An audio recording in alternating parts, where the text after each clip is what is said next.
Hi hello ನಮಸ್ಕಾರ friends. Gauri ಕಲ್ಯಾಣ ಇಂದಿನ ಸಂಚಿಕೆ ಅಂದರೆ 17ನೇ ತಾರೀಕಿಂದ ಇಲ್ಲೇನಾಗುತ್ತೆ, ಗೌರಿ ಮತ್ತು ವಿವೇಕು ಮೋನಿಕಾನ ಮತ್ತು ಮದನ್ ಅವ್ರ ಕಡೆನೆಲ್ಲ ಮೋನಿಕಾ ಕಿಡ್ನ್ಯಾಪ್ ಆಗಿರ್ತಾಳಲ್ಲ, ಅವಳನ್ನ ಹುಡ್ಕೊಂಡು ಹೋಗ್ತಾ ಇರ್ತಾರೆ. ಆವಾಗ ಗೌರಿ ಏನು ಹೇಳ್ತಾಳೆ ವಿವೇಕಿಗೆ, ಅಲ್ಲ ವಿವೇಕ್ ಸರ್, ನೀವು ಅಲ್ಲೇ ಅನಿಕೇತ್ಗೆ ಅವ್ನು 4 ಕೊಟ್ಟಿದ್ರೆ ಅವ್ನು ನಿಜ ಹೇಳಿರೋನು, ಇಷ್ಟು ದೂರ ನಾವು ಹುಡುಕೋ ಅವಶ್ಯಕತೆನೇ ಇರಲಿಲ್ಲ ಅಂದಾಗ. ಏನೋ ಇವಾಗ ನಿಮ್ಮ ಅಕ್ಕ ಮಿಸ್ ಆಗೋದಕ್ಕೂ ಅನಿಕೇತೆ ಕಾರಣ ಅಂತ ಹೇಳ್ತಾ ಇದೆಯಾ ನೀನು ಅಂದಾಗ. ಆಮೇಲೆ ಗೌರಿ ಹೇಳ್ತಾಳೆ, ಅಲ್ಲ ವಿವೇಕ್ ಸರ್, ನಿಮ್ಗೇನು ಅಷ್ಟು ಅರ್ಥ ಆಗ್ತಿಲ್ವಾ, ನಿಮ್ಗೇನು ಸ್ವಲ್ಪನೂ ಬುದ್ಧಿ ಇಲ್ವಾ? ಅನಿಕತ್ ಏನೇ ಮಾಡಿದ್ರು ಅದು ಸರಿ ಅಂತ ನೀವು ವಾದ ಮಾಡ್ತಿದ್ದೀರಲ್ಲ. ಇವಾಗ ಅವಾಗ ನೋಡಿದ್ರೆ ನಮ್ಮ ಆಫೀಸ್ ದುಡ್ಡು ತೊಗೊಂಡ, ಆವಾಗಲೂ ನೀವೇನು ಮಾತಾಡಲಿಲ್ಲ. ಆಮೇಲೆ ಅವತ್ತು ಕೆಫೆಲ್ ಸಿಕ್ಕಿದಾಗ ಇವು ಮೋನಿಕನಿಗೂ ನನಗೂ ಏನು ಸಂಬಂಧನೇ ಇಲ್ಲ ಅನ್ನೋ ಥರ ಅವ್ನು ಹೇಳಿದಾಗಲೂ ಅವಾಗಲೂ ನೀವೇನು ಮಾತಾಡಲಿಲ್ಲ, ನಂಬಿಟ್ರ. ಕೊನೆಗೆ ನಮ್ಮ ವರ್ಕರ್ಸ್ ದುಡ್ಡನ್ನ 30 ಲಕ್ಷ ದುಡ್ಡು ತೊಗೊಂಡಾಗಲೂ ನೀವು ಅವ್ನಿಗೇನು ಮಾತಾಡಲಿಲ್ಲ. ಅಯ್ಯೋ ಬಿಡು ಹೋಗ್ಲಿಂತ ಸುಮ್ಮನಾಗೋದ್ರ. ನಿಮ್ಮ ತಲೆನೇನು ಬುದ್ಧಿ ಇಲ್ವಾ? ಒಂದು ಪಕ್ಷ ವಿವೇಕ್ ಕೂಡ ಅವನು ಒಂದು ದಿವಸ ಬುದ್ಧಿ ಬದಲಾಯಿಸ್ಕೊಂಡ್ರು ಕೂಡ ನಿಮಗೆ ಅವನ ಬಗ್ಗೆ ಇರೋ ಅಷ್ಟು ನಂಬಿಕೆ ಕೂಡ ಯಾವುದೇ ಕಾರಣಕ್ಕೂ ಬದಲಾಗಲ್ಲ.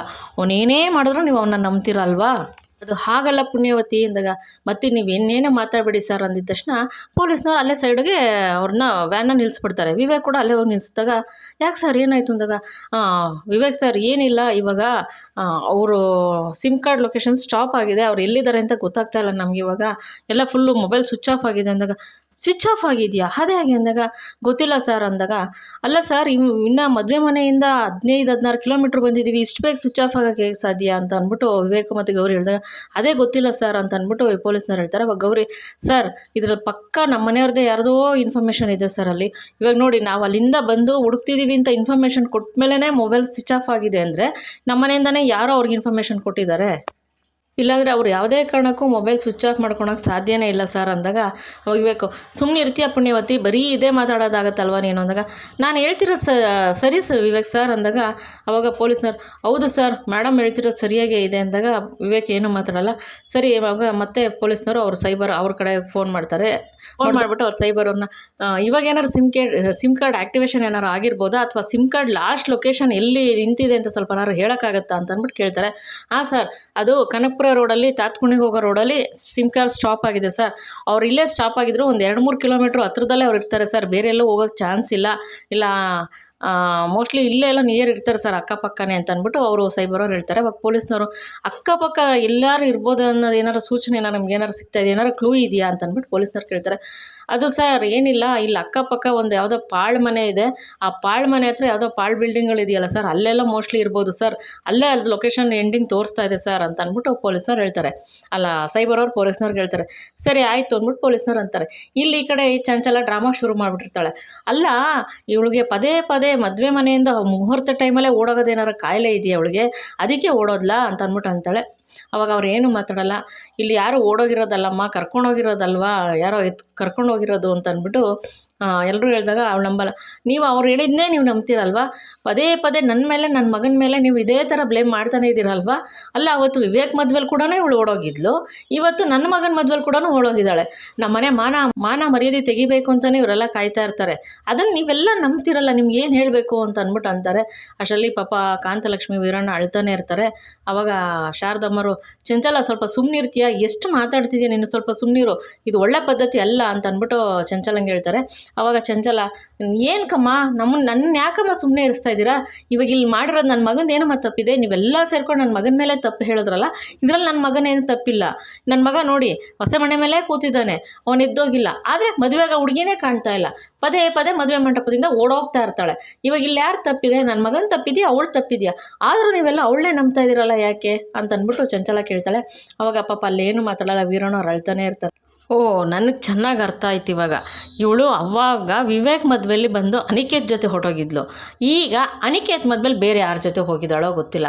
ಅಲ್ಲ, ಇವರೆಲ್ಲರೂ ನನ್ನ ಮಗನೇ ಅವಳು ಬಸ್ರಿಗೆ ಕಾರಣ ಅಂತ ಹೇಳ್ತಿರಲ್ಲ, ಅದೇ ಹಂಗೆ ಇವಾಗ ನೋಡಿ ಮದುವೆ ಮನೆಯಿಂದ ಹೋಗಿದ್ದಾಳೆ, ಇದಕ್ಕೆ ನನ್ನ ಮಗನೇ ಕಾರಣನೋ ಬೇರೆಯವ್ರ ಕಾರಣನೋ ಯಾರಿಗೆ ಗೊತ್ತು, ಎಲ್ಲ ನನ್ನ ಮಗನ ಮೇಲೆ ತಪ್ಪಾಗ್ತಾ ಇದ್ದೀರಲ್ವ.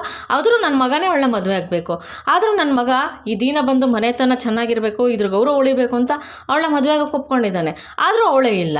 ಯಾರ ಜೊತೆ ಹೋಗಿದ್ದಾಳೋ ಏನೋ ಯಾರಿಗೆ ಗೊತ್ತು ಅಂತ ಚಂಚಲ ಹೇಳ್ತಿರ್ತಾಳೆ. ಅವಾಗ ವೀರಣ್ಣವರು, ಅಯ್ಯೋ ಪರಮಾತ್ಮ ಸಾಕು, ಇನ್ನೂ ಎಂತೆಂಥ ಮಾತು ಕೇಳಬೇಕು ಅಯ್ಯೋ ಭಗವಂತ, ನನ್ನ ಯಾಕಪ್ಪ ಉಳಿಸಿದ್ಯಾ, ಇಂಥ ಮಾತುಗಳನ್ನೆಲ್ಲ ಕೇಳಬೇಕು ಅಂತ ನಾನು ಉಳಿಸಿದ್ಯಪ್ಪ, ಯಾಕಪ್ಪ ಇಂಥ ಶೋಧನೆ ನನಗೆ, ನಾನು ಏನು ತಪ್ಪು ಮಾಡಿದ್ದೀನಪ್ಪ ಭಗವಂತ, ನಮಗೆ ನೆಮ್ಮದಿನೇ ಇಲ್ವಪ್ಪ ಭಗವಂತ, ಇದ್ರ ಬದಲು ನಾನು ಇರಲೇಬಾರ್ದಾಗಿತ್ತು ಅಂತ ಅಂದ್ಬಿಟ್ಟು ವೀರಣ್ಣವ್ರು ಹೇಳ್ತಾರೆ. ಅವಾಗ ಕಾಂತಲಕ್ಷ್ಮಿ ಅವ್ರು ಬಂದು, ರೀ ಹಂಗೆಲ್ಲ ಮಾತಾಡಬೇಡ್ರಿ ರೀ, ನಿಮಗೂ ಈ ಥರ ಮಾತಾಡ್ಬಿಟ್ರೆ ನನಗೂ ಧೈರ್ಯ ಇರೋಲ್ಲ, ಏನು ಮಾತಾಡಬೇಡ್ರಿ ರೀ ಆ ಥರ ಎಲ್ಲ ಪ್ಲೀಸ್ ರೀ ಅಂತ ಅಂದ್ಬಿಟ್ಟು ಕಾಂತಲಕ್ಷ್ಮಿ ಕೇಳ್ಕೊತಾರೆ. ಅಷ್ಟರಲ್ಲಿ ಮೋನಿಕಾ ಬಗ್ಗೆ ಚಂಚಲ ಮಾತಾಡ್ತಾನೆ ಇರ್ತಾಳೆ. ಓಹೋ ಇದೊಂದು ಡ್ರಾಮಾನಾ ನಿಮ್ಮದು, ಈ ಮಿಡ್ಲ್ ಕ್ಲಾಸ್ ಫ್ಯಾಮಿಲಿಯವ್ರದ್ದೆಲ್ಲ ಇದೇ ಡ್ರಾಮಾ ಅಲ್ವಾ, ಎಲ್ಲ ಈ ಥರ ಎಮೋಷನಲ್ಲಾಗಿ ಕಣ್ಣಲ್ಲಿ ನೀರು ಹಾಕ್ಕೊಂಡು ಅಯ್ಯೋ ತುಂಬ ಒಳ್ಳೆಯವ್ರು ಅನ್ನೋ ಥರ ನೀವು ಡ್ರಾಮಾ ಮಾಡೋದು, ಇದೆಲ್ಲ ನಿಮಗೆಲ್ಲ ಆಗಿ ಬಂದ್ಬಿಟ್ಟಿದೆ ಅಲ್ವಾ ಅಂದಾಗ ಅವಾಗ ವೀರಣ್ಣವ್ರ ಅಕ್ಕ, ಚಂಚಲಮ್ಮ ನೀನು ಮಾತಾಡ್ತಿರೋ ಸರಿ ಇಲ್ಲ, ಇದು ಒಳ್ಳೆ ಪದ್ಧತಿ ಅಲ್ಲ ನಿಂದು ಅಂತ ಅಂದ್ಬಿಟ್ಟು ಚಂಚಲಂಗೆ ಹೇಳ್ತಾರೆ. ಒಳ್ಳೆ ಪದ್ಧತಿ ಅಲ್ವಾ ನಂದ, ಹಂಗಾರೆ ನಿಮ್ಮನೆ ಹುಡುಗಿ ಓಡೋಗಿದ್ದಾಳಲ್ಲ ಮದುವೆ ಮಂಟಪದಿಂದ, ಇದೇನೇ ನೀವು ಕರ್ಸ್ಕೊಟ್ಟಿರೋ ಸಂಸ್ಕೃತಿ ಸಂಪ್ರದಾಯ, ಅವಳದು ಒಳ್ಳೆ ಪದ್ಧತಿನ. ಇವತ್ತು ನನ್ನ ಮಗ ಆಯಿತು, ಅವತ್ತು ನನ್ನ ಮಗ ಆಯಿತು, ಇವತ್ತು ಯಾರೋ ನನ್ನ ಮಗನಿಗೆ ಅವಳು ಅವತ್ತು ಬ್ರೈನ್ ವಾಶ್ ಮಾಡಿ ಬುದ್ಧಿ ಕೆಡಿಸಿ ನನ್ನ ಮಗನಿಗೆ ಹಾಗೆ ಹೀಗೆ ಅಂತ ಹೇಳ್ಬಿಟ್ಟು ನನ್ನ ಮಗನ ಅವತ್ತು ಕರ್ಕೊಂಡು ಹೋಗ್ಬಿಟ್ಲು. ನನ್ನ ಮಗ ಪಾಪ ಅವಳನ್ನ ನಂಬ್ಕೊಂಡು ಅವಳು ಹಿಂದೆ ಹೋದ, ಆದರೂ ನನ್ನ ಮಗಂದೇ ತಪ್ಪು ಅಂತ ನೀವೆಲ್ಲರೂ ಮಾತಾಡಿದ್ರ.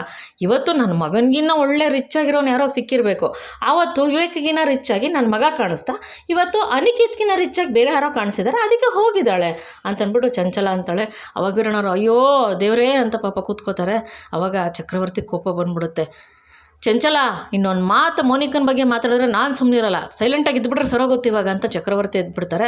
ಅಷ್ಟರಲ್ಲಿ ಚಂಚಲ ಮತ್ತು ಅನಿಕೇತ್ ಅಲ್ಲಿಂದ ಹೊರಟ್ಬಿಟ್ಟು ಮುಂದೆ ಹೋಗ್ಬಿಟ್ಟು ಅನಿಕೇತ್ಗೆ ಚಂಚಲ ಪಕ್ಕ ಪ್ಲ್ಯಾನಾ ಅಂದಾಗ, ಪಕ್ಕ ಪ್ಲ್ಯಾನ್ ಮಾಮ್ ಅಂದಾಗ, ಅಲ್ಲ ಕಣೋ ಇವಾಗ ಆ ಬುದ್ಧಿವಂತೆ ಗೌರಿನೂ ಆ ಇಂಟೆಲಿಜೆಂಟ್ ವಿವೇಕ್ ಇಬ್ಬರು ಹೋಗಿದ್ದಾರಲ್ಲ, ಏನು ಮಾಡೋದು ಅಂದಾಗ, ಹೋಗ್ಲಿ ಬಿಡಮ್ಮ, ಗೌರಿ ಹೋಗಿದ್ರು ಕೂಡ ಮೋನಿಕಾ ಅವ್ರ ಕೈ ಸಿಕ್ಕಿದ್ರೂ ಪರವಾಗಿಲ್ಲಮ್ಮ, ಮೋನಿಕಾ ಸಿಕ್ಕಿದ ಮೇಲೆ ಬಂದು ಮದುವೆ ಆಗುವಂಥ ಯಾವುದೇ ಕಾರಣಕ್ಕೂ ಕೇಳಲ್ಲಮ್ಮ ಅಂದಾಗ, ಅದು ಹೇಗೆ ಅಷ್ಟು ಕನ್ಫರ್ಮ್ ಆಗಿ ಹೇಳ್ತಿದ್ಯಾ, ನನಗೆ ನಿಜವಲ್ಲ total I am blank, you tell me the truth ಅಂತ ಅಂದ್ಬಿಟ್ಟು ಚಂಚಲ ಕೇಳ್ತಾಳೆ. ಅವಾಗ ಏನಿಲ್ಲಮ್ಮ, ಆಲ್ರೆಡಿ ಮದನ್ ಅವಳು ಮದುವೆ ಆಗ ಕಾಯ್ತಾ ಇದ್ದಾನೆ, ಇವಾಗ ಹೋಗಿದ ತಕ್ಷಣ ಅವಳು ಕತ್ತಲ್ಲಿ ತಾಳಿ ಬಿದ್ದುಬಿಟ್ಟಿರುತ್ತೆ, ನೀನೇನು ಯೋಚನೆ ಮಾಡಬೇಡ.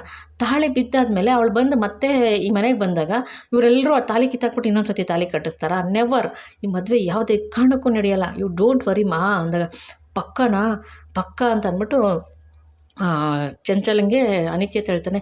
ಸರಿ ಆಯಿತು, ಮತ್ತೆ ಇನ್ನೊಂದು ಡ್ರಾಮಾ ನಾನು ಶುರು ಮಾಡ್ತೀನಿ ನೋಡು ಈಗ ಅಂತ ಮತ್ತೆ ಮುಂದೆ ಬರ್ತಾಳೆ ಚಂಚಲ. ಬಂದಮೇಲೆ ಶಾರದಮ್ಮವರು ಗೌರಿ ವಿವೇಕ್ ಹೋಗಿ ಎಷ್ಟೊತ್ತಾಯಿತು ಇನ್ನೂ ಬರಲಿಲ್ವಲ್ಲ ಅಂತ ಅಂದ್ಬಿಡ್ತಿರ್ತಾರೆ. ಆಮೇಲೆ ಆಶಾ ಕೂಡ ಹಂಗೆ ಅಂತಾರೆ, ಹೌದು ಗೌರಿ ವಿವೇಕ್ ಬಗ್ಗೆ ಏನೂ ವಿಷಯ ಗೊತ್ತಾಗ್ಲಿಲ್ವಲ್ಲ, ಏನು ಮಾಡೋದು ಅಂತಿರ್ತಾರೆ. ಅವ್ರು ಬರಲ್ಲ, ಅದನ್ನೇ ಹೇಳ್ತಾ ಇರೋದು, ಅವಳು ಸಿಕ್ಕಿದ್ರೆ ತಾನೇ ಅವಳು ಬರೋದು, ಅವಳು ಸಿಕ್ಕದೇ ಇಲ್ವಲ್ಲ, ಅವಳು ಸಿಕ್ಕಿದ್ರೆ ಇವ್ರು ಕರ್ಕೊಬರ್ತಾರೆ, ಅವಳೆಲ್ಲೋಗಿದ್ದಾಳೋ ಏನೋ ಅಂತ ಚಂಚಲ ಹೇಳ್ತಾಳೆ. ಆವಾಗ ಸರಿತಾ ಹೇಳ್ತಾರೆ, ಚಂಚಲ ಕರ್ಕೊಂಬರಕ್ಕೆ ಹೋಗಿರೋದು ನನ್ನ ಮಗ ವಿವೇಕು, ನನ್ನ ಮಗ ವಿವೇಕ್ ಯಾವತ್ತೂ ಅದು ಹಿಡ್ದಿದ್ದಾಟ ಸಾಧಿಸ್ತೇ ಬಿಡಲ್ಲ, ನನ್ನ ಮಗ ಮೋನಿಕನ ಕರ್ಕೊಂಡು ಬಂದೇ ಬರ್ತಾನೆ ಅಂತ ಚಂಚಲಂಗೆ ಗೌರಿ ಸರಿತಾ ಹೇಳ್ತಾರೆ. ಆವಾಗ ಚಂಚಲ ಸುಮ್ಮನಾಗಿ ಹೋಗ್ತಾರೆ. ಆಮೇಲೆ ಸರಿ ಆಯಿತು ಕರ್ಕೊಂಡು ಬರಲಿ ಬಿಡಿ ಅದಕ್ಕೇನಂತೆ ಅಂತ ಅಂದ್ಬಿಟ್ಟು ಚಂಚಲ ಹೇಳ್ತಾಳೆ. ಇಲ್ಲಿ ಈ ಕಡೆ ಏನಾಗುತ್ತೆ, ಮದನು ಅವಳು ತಲೆ ಕಟ್ಟಬೇಕು ಅಂದ್ಬಿಟ್ಟು ಅವಳನ್ನ ರೆಡಿ ಮಾಡ್ಕೊಂಡು ಇವನು ಮದುಮಗನ ವೇಷ ಹಾಕೊಂಡು ಬಂದಿರ್ತಾನೆ. ಏಯ್ ನೋಡು ನಾನು ನಿನ್ನ ಮದುವೆ ಆಗಬೇಕು ಅಂದ್ಕೊಂಡಿದ್ದೀನಿ, ನಾನು ತುಂಬ ಪ್ರೀತಿಸ್ತಿದ್ದೀನಿ ಗೊತ್ತಾ ಅಂದಾಗ, ಏಯ್ ಇವತ್ತು ನನ್ನ ಮದುವೆ ಅನಿಕೇತ್ ಜೊತೆಯಲ್ಲಿ ನಡೀತಾ ಇರೋದು, ನಾನು ಇಷ್ಟ ಬಂದಂಗೆ, ನೀನು ಯಾರೋ ನನ್ನ ಮದುವೆ ಆಗೋಕ್ಕೆ, ನೀನು ಯಾಕೋ ನನ್ನ ಮದುವೆ ಆಗಬೇಕು, ಇಷ್ಟಕ್ಕೂ ನೀನು ಯಾರೋ ಇಲ್ಲಿ ಕಳಿಸಿದ್ದು ಕರ್ಕೊಂಬರಕ್ಕೆ ನೀನು ಯಾರೋ ಹೇಳಿದ್ದು ಅಂತ ಕೇಳ್ತಾಳೆ. ಆದರೆ ಅವನು ಏನು ಮಾತಾಡಲ್ಲ. ಆಮೇಲೆ ಸರಿ ಅಂದ್ಬಿಟ್ಟು ಏಯ್ ಆರ ಕೊಡ್ರೋ ಇಲ್ಲಿಂದ ಆರ ಹಾಕೋಕೆ ಹೋಗ್ತಾನೆ. ಅವಳು ಏಯ್ ಸುಮ್ಮನಿರೋ ಇವಾಗ ನೋಡಿ ಇವಾಗ ಅಂತ ಕಿರ್ಸ್ತಾ ಇರ್ತಾಳೆ. ಓ ಇವಳು ಯಾಕೋ ಜಾಸ್ತಿ ಕಿರ್ಸ್ತಾಳೆ, ಕೊಡ್ರೋ ಇಲ್ಲಿ ಅಂತ ಟೇಪ್ ಬಾಯಿಗೆ ಹಾಕ್ಬಿಟ್ಟು ಕೈ ಕಟ್ಟಾಕ್ಬಿಡ್ತಾನೆ. ಆವಾಗ ಸರಿ ಅಂದ್ಬಿಟ್ಟು ಅವಳು ಮಾತಾಡೋಕ್ಕಾಗಲ್ಲ ಪಾಪ. ಏಯ್ ಆರ ಕೊಡ್ರು ಅಂತ ಅಂದ್ಬಿಟ್ಟು ಆರ ಹಾಕ್ಬಿಟ್ಟು ಐ ಲವ್ ಯು ಮೋನಿಕಾ ಅಂತ ಆರ ಹಾಕ್ತಾನೆ. ಆಮೇಲೆ ಸರಿ ಅಂದ್ಬಿಟ್ಟು ಇಲ್ಲೇನಾಗುತ್ತೆ, ಪಾಪ ಗೌರಿ ವಿವೇಕು ಪೊಲೀಸ್ನವರೆಲ್ಲ ಹುಡ್ಕಾಡ್ತಾನೆ ಇರ್ತಾರೆ, ಎಷ್ಟು ಹುಡ್ಕಾಡಿದ್ರು ಕೂಡ ಅವ್ರಿಗೆ ಸಿಗಲ್ಲ. ಆಮೇಲೆ ಸರಿ ಅಂದ್ಬಿಟ್ಟು ಮತ್ತೆ ಪೊಲೀಸ್ನವರು ಅವ್ರಿಗೆ ಇನ್ನೊಬ್ಬರು ಸೈಬರ್ ಅವ್ರು ಹೇಳ್ತಿರ್ತಾರಲ್ಲ ಅವ್ರನ್ನ ಕೇಳ್ತಾರೆ, ಇವಾಗ ಎಲ್ಲೇನಾರು ಲೊಕೇಶನ್ ಏನಾರು ಮತ್ತೇನಾರು ಫೋನ್ ಆನ್ ಮಾಡಿದಾರ, ಲೊಕೇಶನ್ ಏನಾರು ಸಿಗ್ತಾ ಇದೆಯಾ ನಿಮಗೆ ಅಂತ ಪೊಲೀಸ್ನವರು ಅವ್ರು ಸೈಬರ್ ಅವ್ರನ್ನ ಕೇಳ್ತಾರೆ. ಅವರು ಇಲ್ಲ ಸರ್, ಆ ಸಿಮ್ ಕಾರ್ಡ್ ಎಲ್ಲಿ ಎಂಡ್ ಆಗಿದೆಯೋ ಆ ಸುತ್ತಲೂ ಎಲ್ಲ ಲೊಕೇಶನು ಚೆಕ್ ಮಾಡಿದ್ವಿ ಸರ್, ಆ ಸಿಮ್ ಕಾರ್ಡ್ ಎಂಡಾಗಿದೆಯಲ್ಲ ಆ 1-2 ಕಿಲೋಮೀಟ್ರಲ್ಲೇ ಅವ್ರು ಇದ್ದಾರೆ ಸರ್ ಅಂತ ಅಂದ್ಬಿಟ್ಟು ಅಂದಾಗ, ಹೌದಾ ಸರಿ ಆಯಿತು ಬಿಡಿ ಅಂತ ಅಂದ್ಬಿಟ್ಟು ಅಂತಾರೆ. ಆಮೇಲೆ ಸರಿ ಅಂದ್ಬಿಟ್ಟು ಮತ್ತೆ ವೆಹಿಕಲ್ ಸ್ಟಾಪ್ ಮಾಡಿಬಿಟ್ಟು ಗೌರಿ ಮತ್ತು ವಿವೇಕ್ ಎಲ್ಲ ಅಲ್ಲೇ ನಿಂತಿರ್ತಾರೆ. ಅವ್ರ ಹತ್ರ ಗೌರಿ ವಿವೇಕ್ ಅಲ್ಲೇ ನಿಂತಿರ್ಬೇಕಾದ್ರೆ ಯೋಚನೆ ಮಾಡ್ಕೊಂಡು ಬರ್ತಾರೆ. ಬಂದಿದ್ದ ತಕ್ಷಣ ಪೊಲೀಸ್ನವ್ರು ವಿವೇಕ್ಗೆ, ಸರ್ ಅವರು ಇಲ್ಲೇ ಎಲ್ಲೋ ಒಂದು 2-3 ಕಿಲೋಮೀಟ್ರಲ್ಲಿ ಮಾತ್ರ ಅವ್ರು ಇದ್ದಾರೆ ಸರ್, ಬೇರೆ ಎಲ್ಲೂ ಇಲ್ಲ, ಯಾವುದೋ ಪಾಳ್ಬೆಂಗ್ಲೆಲ್ಲೋ ಎಲ್ಲೋ ಇರಬೇಕು ಸರ್ ಅಂತ ಹೇಳ್ಬಿಟ್ಟು ವಿವೇಕ್ಗೆ ಹೇಳ್ತಾರೆ. ಆವಾಗ ಸರಿ ಆಯಿತು ನಡೀರಿ ಹುಡ್ಕೋಣ ಅಂತ ವಿವೇಕ್ ಅಷ್ಟರಲ್ಲಿ ಗೌರಿ, ಇಲ್ಲ ಸರ್ ಸ್ವಲ್ಪ ಇರಿ ಅಂದಾಗ, ಯಾಕೆ ಪುಣ್ಯವತಿ ಏನು ನೀನು ಎಷ್ಟ ಬುದ್ಧಿ ಬೇರೆ ಇಲ್ಲಿ ಉಪಯೋಗಿಸ್ತಿದ್ಯಾ ನೀನು ಅಂತ ಅಂದ್ಬಿಟ್ಟು ಕೇಳ್ತಾರೆ. ನಮ್ಗೆ ಸಮಯ ಇಲ್ಲ ಗೊತ್ತಾ ನಿನಗೆ ಅಂತ ವಿವೇಕ್ ಹೇಳಿದಾಗ, ಇಲ್ಲ ಪೊಲೀಸ್ನವ್ರಿಗೆ ಗೌರಿ ಹೇಳ್ತಾಳೆ, ಸರ್ ಅವರು ನಾವು ಇನ್ಫಾರ್ಮೇಷನ್ ಇವಾಗ ನಾವು ಹುಡುಕ್ತಿದ್ದೀವಿ ಅಂತ ಅವ್ರಿಗೆ ಗೊತ್ತಾಗಿ ಇನ್ಫಾರ್ಮೇಷನ್ ಗೊತ್ತಾಗಿ ಅವ್ರು ಫೋನೆಲ್ಲ ಸ್ವಿಚ್ ಆಫ್ ಮಾಡ್ಕೊಂಡಿದ್ದಾರೆ ಅಂತ ಅವ್ರು ಅಲರ್ಟ್ ಆಗಿದ್ದಾರೆ ಅಂತ ಅರ್ಥ ಸರ್. ಅವರು ಅದೇ ಜಾಗದಲ್ಲಿ ಇರಲ್ಲ ಸರ್, ಆ ಜಾಗ ಬಿಟ್ಟು ಬೇರೆ ಜಾಗದಲ್ಲಿ ಹೋಗಿರ್ತಾರೆ. ಯಾಕೆಂದರೆ ನಾವು ಹುಡುಕ್ತಾ ಇದ್ದೀವಿ ಅಂತ ಗೊತ್ತಾದ್ಮೇಲೆ ಅವ್ರಿಗೂ ಭಯ ಇರುತ್ತೆ, ಬೇರೆ ಜಾಗಕ್ಕೆ ಹೋಗಿರ್ತಾರೆ. ನಾವು ಅಲ್ಲಿ ಹುಡುಕಿದ್ರೆ ಸುಮ್ಮನೆ ಟೈಮ್ ವೇಸ್ಟು ಸರ್, ನಾವು ಅಲ್ಲಿಂದ ಸ್ವಲ್ಪ ಅಕ್ಕಪಕ್ಕ ಎಲ್ಲರೂ ಹುಡ್ಕೋಣ ಸರ್, ಅವಾಗ ಗೊತ್ತಾಗುತ್ತೆ ಅಂದಾಗ ವಿವೇಕ್ ಇದೆಲ್ಲ ಬುದ್ಧಿ ಉಪಯೋಗಿಸ್ಬೇಡ ನೀನು ಅಂತ ವಿವೇಕ್ ಹೇಳ್ತಾರೆ. ಅವಾಗ ಪೊಲೀಸ್ನ you are right madam, Vivek sir ನಿಮ್ಮ ಗೌರಿ ಮೇಡಮ್ ಹೇಳ್ತಾರೆ ಕರೆಕ್ಟ್ ಪರ್ಫೆಕ್ಟ್ ಆಗಿದೆ. ಅವರು ಆ ಜಾಗದಲ್ಲಿ ಇರಲ್ಲ, ಇವಾಗ ಅವ್ರಿಗೆ ಇನ್ಫಾರ್ಮೇಷನ್ ಗೊತ್ತಾದ್ಮೇಲೆ ಆ ಜಾಗ ಬಿಟ್ಟು ಬೇರೆ ಜಾಗಕ್ಕೆ ಅಲರ್ಟ್ ಆಗಿಬಿಟ್ಟಿರ್ತಾರೆ ಅವರು ಅಂತ ಅಂದ್ಬಿಟ್ಟಿದ ತಕ್ಷಣ ಗೌರಿ ಸರಿ ಸರ್ ಆಯಿತು ನಡೀರಿ ಹೋಗೋಣ ಅಂತ ಎಲ್ಲ ಹೊಡ್ತಾ ಇರ್ತಾರೆ. ಗೌರಿ ಹಂಗೇ ಪಾಸ್ ಆಗ್ತಾ ಇರ್ತಾಳೆ. ಅಲ್ಲಿ ಒಂದು ದೇವಸ್ಥಾನ ಕಾಣಿಸುತ್ತೆ. ಆ ದೇವಸ್ಥಾನ ಕಾಣಿಸಿದ ತಕ್ಷಣ ಇದು ದೇವಸ್ಥಾನ ಪರ್ವತ ಆಂಜನೇಯ ಸ್ವಾಮಿ ದೇವಸ್ಥಾನ ಅಲ್ವಾ, ಕರೆಕ್ಟು. ಅವನು ಮದನು ಪರ್ವತ ಆಂಜನೇಯ ಸ್ವಾಮಿ ದೇವಸ್ಥಾನ ಹಿಂದ್ಗಡೆ ಒಂದು ಬಂಗ್ಲೆ ಇದೆ, ಪಾಳು ಬಂಗ್ಲೆ, ಅದ್ರ ಹಿಂದ್ಗಡೆ ಒಂದು ಹಳೆಯ ಮನೆ ಇದೆ, ಅಲ್ಲಿಗೆ ಬಂದುಬಿಡಿ ಅಂತ ಮಾತಾಡ್ತಿರ್ತಾನೆ. ನಾನು ಗೌರಿ ಕೇಳಿಸ್ಕೊಂಡಿರ್ತಾಳೆ ಅದನ್ನು. ಅವಾಗ ವಿವೇಕ್ ಸರ್ ನಿಲ್ಲಿಸಿ ವಿವೇಕ್ ಯಾಕೆ ಅಂದಾಗ ನಿಲ್ಲಿಸಿ ಅಂದ್ಬಿಟ್ಟು ಅಲ್ಲಿ ನಿಲ್ಲಿಸ್ತಾಳೆ.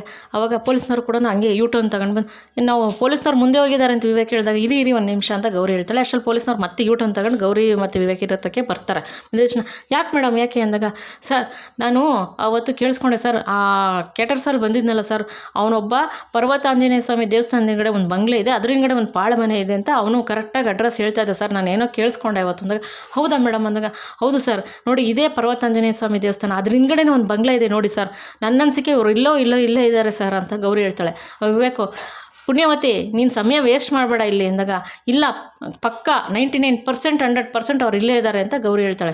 ಅವಾಗ ದೂರದಲ್ಲಿ ಪೊಲೀಸ್ನವ್ರು ನೋಡಿದ ತಕ್ಷಣ ಈ ಮದನು ಮೋನಿಕನ್ ಕರ್ಕೊಂಬಂದಿರೋ ಕಾರು ಪೊಲೀಸ್ನವ್ರು ಕಾಣಿಸ್ಬಿಡುತ್ತೆ. ಅವಾಗ ಕರೆಕ್ಟ್ ಮೇಡಮ್ ನೋಡಿ ನಿಮ್ಮ ಮದುವೆ ಮಂಟಪದ ಓಡಾಡ್ತಿದ್ದ ಕಾರು ನಂಬರ್ ಪ್ಲೇಟ್ ಬದಲಾಯಿಸಿದಾರಲ್ಲ, ಆ ಕಾರು ಅಲ್ಲೇ ಇದೆ ನೋಡಿ ಅಂದಾಗ ಹಾಂ ಸರ್ ಇಲ್ಲೇ ಇದೆ ಪರ್ವತಾಂಜನೇಯ ಸ್ವಾಮಿ ದೇವಸ್ಥಾನ ಇದೆ ಅಲ್ಲಿರುತ್ತೆ ಸರ್, ಪಕ್ಕ ನಾವು ಹೋಗಿ ಹುಡ್ಕೋಣ ಸರ್, ಸಿಗ್ತಾರೆ ಅಂತ ಅಂದ್ಬಿಟ್ಟು ಗೌರಿ ಹೇಳ್ತಾಳೆ. ಸರಿ ಮೇಡಮ್ ವಿವೇಕ್ ಸರ್ ನಿಮ್ಮ ವೈಫು ತುಂಬ ಬ್ರಿಲಿಯಂಟ್ ಸರ್ ಅಂತ ಹೇಳ್ಬಿಟ್ಟು ಪೊಲೀಸ್ನವ್ರು ಅಲ್ಲಿಂದ ಕರ್ಕೊಂಬರ್ತಾರೆ. ಕರ್ಕೊಂಬರ್ಬಿಟ್ಟು ಈ ಕಡೆ ಮದನು ಹಾರ ಹಾಕ್ಬಿಟ್ಟು ಐ ಲವ್ ಯು ಮೋನಿಕಾ ಅಂತಾನೆ. ಅವಾಗ ಇನ್ನೇನು ತಾಳಿ ಕೊಡ್ರು ಅಂತ ಅಂದಿದ ತಕ್ಷಣ ಮದನ್ ಫ್ರೆಂಡ್ ಒಬ್ಬ ತಾಳಿ ಅವನೇ ಕಟ್ಟಕ್ಕೆ ಹೋಯ್ತಾನೆ. ಅವಳು ನಿನ್ನ ಅದಕ್ಕೆ ಸಮಾನ, ನಾನು ಕಟ್ಬೇಕು ತಾಳಿ ನೀನೇ ಕಟ್ತಿದ್ದೆ ಕೊಡಿಲ್ಲ ನನ್ನ ಕೈಗೆ ಅಂದಾಗ ಪುರೋಹಿತರು ಬಂದಿಲ್ವಲ್ಲ ಇನ್ನೂ ಅಂತಾನೆ. ಲವ್ ಇಲ್ಲಿ ಮದುವೆ ಗಂಡು ನಾನೇ ಪುರೋಹಿತರು ನಾನೇ ಕಟ್ತೀನಿ ನೋಡ, ಅದೇನೋ ಹಾಕ ಮಾಂಗಲ್ಯ ಅಂತಂತೂ ನಾನೇನು ಅದು ಬರ್ತದಲ್ಲ ಅದು ಮಂತ್ರ ಹಾಕ ಅಂದಾಗ ಹಲೋ ಸಿರಿ ಅಂದಾಗ ಯಾರೋ ಸೀರಿಯಲ್ಲ ಕಣೋ ಮೋನಿಕಾ ನನ್ನ ಮದುವೆ ಆಗ ಹುಡುಗಿ ಅಂತ ಮದನ್ ಹೇಳ್ತಾನೆ. ಅಯ್ಯೋ ನೀನು ಒಂದು ಸುಮ್ಮನಿರೋಣ ಒಂದು ಸ್ವಲ್ಪ ಅಂದಿದ ತಕ್ಷಣ ಅಯ್ಯೋ ಹಲೋ ಸಿರಿ ಮಾಂಗಲ್ಯ ತಂತು ನಾನೇನಾ ಮಂತ್ರ ಅಂತ ಅಂದ್ಬಿಟ್ಟು ಕೇಳ್ದ. ಅದು ಕೇಳ್ತಾ ಇದೆಯಾ, ಸರಿ ಹಾಕು ಅಂದ್ಬಿಟ್ಟು ಮದನು ಸರಿ ತಾಳಿ ಕೊಡೋ ಇಲ್ಲಿ ಅಂದ್ಬಿಟ್ಟು ತಾಳಿ ಕೈಗಿಟ್ಕೊಂಡು ಇನ್ನೇನು ಮೋನಿಕನ್ ಕಟ್ಟಬೇಕು ಅಷ್ಟರಲ್ಲಿ ಹ್ಯಾಂಡ್ಸ್ ಅಪ್ ಅಂದ್ಬಿಟ್ಟು ಪೊಲೀಸ್ನವ್ರು ಬಂದೇ ಬಿಡ್ತಾರೆ ಒಳಗೆ. ಅವಾಗ ಮದನ್ಗೆ ಫುಲ್ಲು ಭಯ ಆಗಿಬಿಡುತ್ತೆ. ಭಯ ಆಗಿದ ತಕ್ಷಣ ಕತ್ತಲಿರೋ ತಾಳಿನ ಗೌರಿ ಕಿತ್ಬಿಡ್ತಾಳೆ. ಅದು ಇನ್ನೇನು ಕಟ್ಟಬೇಕು ಅಂದರೆ ಕೈಯಿಂದ ತೆಗೆಸ್ಬಿಟ್ಟು ಮೋನಿಕನ್ ಎಬ್ಬರಿಸಿ ಅವಳಿಗೆ ಕೈ ಕಟ್ಟಿದ್ದೆಲ್ಲ ಬಿಚ್ಚಿಬಿಟ್ಟು ಹಾರ ಎಲ್ಲ ತೆಗೆದ್ಬಿಟ್ಟು ಗೌರಿ ಯಾರೋ ನಿಮ್ಮನ್ನು ಕರ್ಕೊಂಬರೋ ಕೇಳಿದ್ದು, ಯಾರೋ ನಿಮ್ಮ ಹಿಂದೆ ಇರೋದು ಅಂತ ಗೌರಿ ಕೇಳ್ತಾಳೆ. ಅವಾಗ ಅವ್ರು ಏನೂ ಮಾತಾಡಲ್ಲ. ಅವಾಗ ಪೊಲೀಸ್ನ ಕರೆಕ್ಟಾಗಿ ನಿಜ ಹೇಳು, ಯಾರು ನಿಮ್ಮ ಹಿಂದೆ ಇರೋದು, ಯಾರೋ ನಿಮ್ಗೆ ಇನ್ಫಾರ್ಮೇಷನ್ ಕೊಟ್ಟು ಇದೆಲ್ಲ ಮಾಡಿಸಿರೋದು ಕರೆಕ್ಟಾಗಿ ನಿಜ ಹೇಳು ಅಂತ ಪೊಲೀಸ್ನವ್ರು ಕೇಳ್ತಾರೆ. ಅವಾಗ ಮದನ್ ಅಯ್ಯೋ ಸರ್ ಯಾರೂ ಇಲ್ಲ ಸರ್, ಯಾಕೆಂದರೆ ಅನಿಕೇತು ನೀನು ಸಿಕ್ಕಿದ್ರು ನಾನು ಬಾಯಿ ಬಿಡಬಾರ್ದು ಅಂತ ಅನಿಕೇತ್ ಹೇಳಿರ್ತಾನಲ್ಲ, ಅದನ್ನು ಮದನ್ ನೆನಪಿಸ್ಕೊತಾನೆ. ಸರ್ ನನ್ನಿಂದ ಯಾರೂ ಇಲ್ಲ ಸರ್, ನಾನು ಮೋನಿಕಂಗೆ ದೊಡ್ಡ ಫ್ಯಾನ್ ಸರ್, ಇವತ್ತು ಅವ್ರ ಮದುವೆ ಅಂತ ಗೊತ್ತಾಯಿತು ಸರ್, 2 ದಿವಸದಿಂದ ಅವ್ರನ್ನ ಅಬ್ಸರ್ವ್ ಮಾಡ್ತಿದ್ದೆ ಸರ್, ಅವರು ಯಾವುದೇ ಕಾರಣಕ್ಕೂ ಅವನ ಜೊತೆ ಮದುವೆ ಆಗಬಾರ್ದು, ನಾನೇ ಮದುವೆ ಆಗಬೇಕು ಅಂತ ಅವ್ರನ್ನ ಕರ್ಕೊಂಬಂದು ನಾನು ಮದುವೆ ಆಗಕ್ಕೆ ಹೋಗ್ತಾಯಿದ್ದೀನಿ ಸರ್, ಇದು ಮೋನಿಕ್ ಮೇಲೆ ನನಗಿರೋ ಪ್ರೀತಿ ಸರ್, ಇದರಲ್ಲಿ ಯಾರೂ ಏನು ಹೇಳ್ಕೊಟ್ಟಿಲ್ಲ ಸರ್, ನಾನೇ ಇಷ್ಟಪಟ್ಟು ಮೋನಿಕನ ಮದುವೆ ಆಗಕ್ಕೆ ಕರ್ಕೊಂಬಂದಿರೋದು ಸರ್ ಅಂದಾಗ ಸರ್ ಇಲ್ಲ ಸರ್ ಇವ್ನು ಸುಳ್ಳು ಹೇಳ್ತಾ ಇದ್ದಾನೆ ಸರ್, ಇದರಲ್ಲಿ ಯಾರೋ ಇನ್ಫಾರ್ಮೇಷನ್ ಕೊಟ್ಟಿದ್ದಾರೆ ಸರ್, ಇದರಲ್ಲಿ ಯಾರ್ದೋ ಕೈವಾಡ ಇದೆ ಸರ್, ಆದರೆ ಇವ್ನು ಬಾಯಿ ಬಿಡ್ತಾಯಿಲ್ಲ ಸರ್, ಮೋಸ್ಟ್ಲಿ ಅವರು ನನ್ನ ವಿಷಯ ಎಲ್ಲೂ ಬಾಯಿ ಬಿಡಬಾರ್ದು, ನನ್ನ ಹೆಸರು ಹೇಳಬಾರ್ದು ಅಂತ ಇವ್ನು ಹೇಳಿದ್ದಾರೆ ಸರ್, ಅದಕ್ಕೆ ಇವ್ನು ಹೇಳ್ತಾಯಿಲ್ಲ ಸರ್ ಅಂತ ಅಂದ್ಬಿಟ್ಟು ಗೌರಿ ಹೇಳ್ತಾಳೆ. ವಿವೇಕ್ ಏನು ಮಾತಾಡ್ದಲ್ಲೇ ಸುಮ್ಮನೆ ನಿಂತಿರ್ತಾರೆ. ಪೊಲೀಸ್ನವ್ರು ವಿವೇಕ್ ಸರ್ ನಾನು ಹೇಳಿಲ್ವಾ ನಿಮ್ಮ ವೈಫು ತುಂಬ ಬ್ರಿಲಿಯಂಟು, ಇವತ್ತು ಅವ್ರು ಇದ್ದಿದ್ದಕ್ಕೆ ನಮ್ಗೆ ಇಷ್ಟು ಬೇಗ ಇದನ್ನು ಮೋನಿಕನ ಹುಡ್ಕಕ್ಕೆ ಸಾಧ್ಯ ಆಗಿದ್ದು, ಇಲ್ಲಾಂದರೆ ಸಾಧ್ಯ ಆಗ್ತಿರ್ಲಿಲ್ಲ, ಅವರು ತುಂಬ ಚೆನ್ನಾಗಿ ಬುದ್ಧಿ ಓಡಿಸಿದ್ರು ಅಂತ ಅಂದ್ಬಿಟ್ಟು ಗೌರಿನ ಪೊಲೀಸ್ನವ್ರು ಹೊಗಳ್ತಿರ್ತಾರೆ ವಿವೇಕ್ ಮುಂದೆ. ಇವಳು ಮೋನಿಕನ ಮುಖ ಎಷ್ಟಾಗಿರುತ್ತೆ, ಯಾಕೆಂದರೆ ಗೌರಿ ಕಂಡ್ರೆ ಮೊದಲೇ ಅಷ್ಟೇ ಅಲ್ವ ಒಳಗೆ. ಅದರಿಂದ ಆಮೇಲೆ ಸರ್ ಕೆಲಸ ಮಾಡಿ ನೀವು ಕರ್ಕೊಂಡೋಗಿ ಬಾಯಿ ಬಿಡಿಸಿ ಸರ್, ಯಾರಿದ್ದಾರೆ ಅಂತ ಹೇಳ್ತಾರೆ ಸರ್ ಅಂತ ಅಂದ್ಬಿಟ್ಟು ಗೌರಿ ಹೇಳ್ತಾಳೆ. ಸರಿ ಮೇಡಮ್ ಅದೇ ಕೆಲಸ ಮಾಡ್ತೀವಿ, ಕರ್ಕೊಂಡೋಗಿ ಹಾಗೆ ಮಾಡ್ತೀವಿ ಅಂತ ಅಲ್ಲಿಂದ ಪೊಲೀಸ್ನವರು ಮದನ ಮತ್ತು ಅವ್ರ ಫ್ರೆಂಡ್ಸ್ನೆಲ್ಲ ಕರ್ಕೊಂಡು ಹೋಗ್ತಾರೆ. ಗೌರಿ ಮೋನಿಕನ್ ಕರ್ಕೊಂಡು ಈ ಕಡೆ ಬರ್ತಾ ಇರ್ತಾರೆ. ಇವತ್ತಿನ ಸಂಚಿಕೆಯಲ್ಲಿ ಮುಗೀತೆ ಸ್ನೇಹಿತರೆ. ನಾಳೆ ಸಂಚಿಕೆಯಲ್ಲಿ ಏನಾಗುತ್ತೆ ಅಂತ ತಿಳಿಸ್ಕೊಡ್ತೀನಿ. ಈ ಸಂಚಿಕೆ ನಿಮ್ಗೆ ಇಷ್ಟ ಆಗಿದ್ರೆ ಒಂದು ಲೈಕ್ ಮಾಡಿ, ಶೇರ್ ಮಾಡಿ, ಸಬ್ಸ್ಕ್ರೈಬ್ ಮಾಡಿ, ಪ್ಲೀಸ್ ವಿಡಿಯೋ ನೋಡಿ ಸಪೋರ್ಟ್ ಮಾಡಿ ಅಂತ ಕೇಳ್ಕೊತೀನಿ. ಯಾರ್ಯಾರು ವಿಡಿಯೋ ನೋಡಿದರೆ ಸಪೋರ್ಟ್ ಮಾಡಿದ್ರೆ ಧನ್ಯವಾದಗಳು. Thank you for watching.